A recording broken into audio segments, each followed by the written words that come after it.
that's a question that we have to answer. That's a question that Matthew's audience had to answer.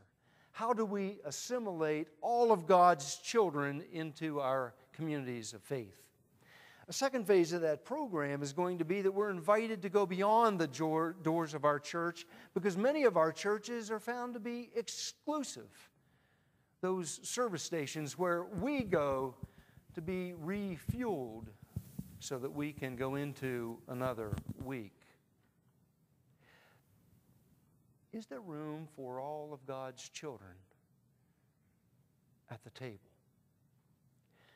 Fred Craddock, premier preacher, professor of homiletics at Candler School of Theology, now retired, serving a small church, Cherry Log Church in the hills of northern Georgia, tells a story about the first church that he was called to serve. Young man just out of seminary, called to serve a church in the hills of eastern Tennessee.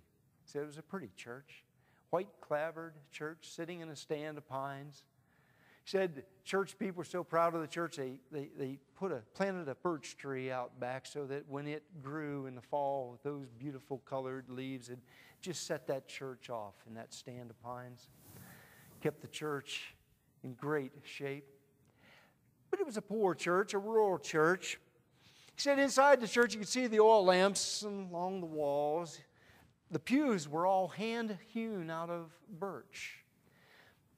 There was a pump organ, and many of you have seen the old pump organs. All the children vied to try to be the ones that would pump the organ for Miss Lois every Sunday. And that organ was just stationed perfectly opposite the pulpit where Miss Lois, Craddock says, could play the hymns of the church just as slow as anybody.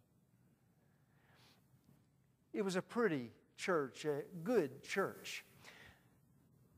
And after a couple weeks there, and after being with the people, Craddock noticed that every hill, it seemed, every valley, every shady grove started to be filled with RVs and campers and pickup trucks. Found out that the reason was up at Oak Ridge they're building an atomic power plant. It's about an hour away, but so many people are coming into the area searching for a job. Craddock sought out one of his elders one day and said, I'd like to meet with the elders of the church this Sunday after worship. I want to talk about an opportunity that we have. Elder said, I'll gather them together and we'll have the meeting. So after church, they meet. Craddock offers a word of prayer. And they start talking about this opportunity. Craddock says, these people are away from home. They're away from their home church. Maybe we can be their church while they're here in our community. Let's reach our hands out to them. Let's start a campaign and let's go to some of these trailer parks and invite the people to come and be a part of our community of faith. One of the elders said, well, you know, those people aren't like us. They don't dress like us, don't act like us. They don't have the same interests that we have. We're not in a position to do them much good. Let them just assemble in their trailer parks and they can worship God there.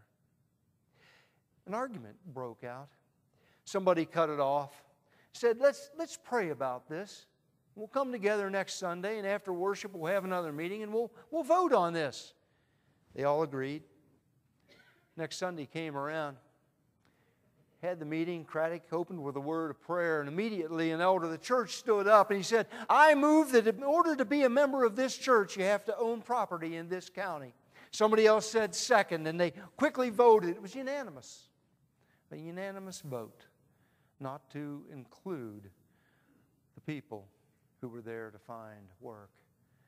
Craddock voted against it, against the elders, but they were quick to tell him that his vote didn't count. It was a couple of decades later, Craddock was called to serve a church in Chattanooga, southeastern corner of Tennessee. He was married now, and he and Nettie were talking. And he said, you know, while we're going up to this church for a visit, he said, what we ought to do is go up to that first church that I served. I'd like to see how the people are getting along up there. And Nettie said, yeah, I'd like to go with you. I'd like to see that first church that you served. So they got in the car and they jumped on the interstate and they headed north. No interstates were built at the time that Craddock had served that church, so he quickly got confused, pulled off the interstate to another highway that had been built, and that road wasn't there when he was serving that small rural church. Went to a couple gas stations. They had no idea where that place was. He was about ready to give up, but he saw an old gas station and pulled in there, and there was an old-timer in there, and he said, "You know, do you remember a white clapboard church sitting back against a stand of pines? Beautiful old little church, bell tower, nice old bell that called people to worship on Sunday morning." And the old man said, "Yeah, I think I know where that church is. Go up this state road and take a left at the top of the hill and go out that road." He says, "It's out there somewhere." So Craddock got in the car with Nettie and took off. And they went up the road, out another road, and paved road turned to a gravel road. And Craddock said, "I remember that road being gravel." He said, "I think we're on the right path here." Drove a little while, rounded a bend, and there in the distance was a white clapboard church sitting against a stand of pines. Beautiful birch tree behind it, now grown up so beautifully. Wound around the road, and as they got closer, saw that the parking lot was paved. Saw that the parking lot was filled with cars. He said, "Oh, Nettie, isn't that a wonderful sight to see all those people there at the church?" Drove up even closer, saw that it was freshly painted, and his heart was just filled with joy of what he was experiencing going back to that first church. Pulled in the parking lot, no place to park, so he pulled up in the grass out behind the church, walked back down, walked into the front of the church. Noticed right off the bat that the oil lamps had been changed to electric lamps. The wood stove was gone. It used to take the chill out of the air. The birch pews were shoved against the wall, and there were aluminum tables in the middle of the floor. Bunch of plastic chairs around those tables.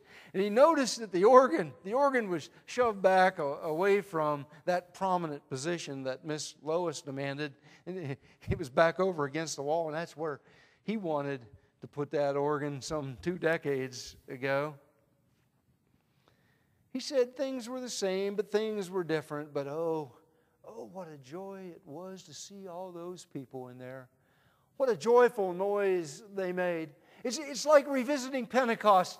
There were Parthians and Medes and Edomites and people from Mesopotamia and Ethiopia and Cyrene, all there, worshiping God, sharing a meal together.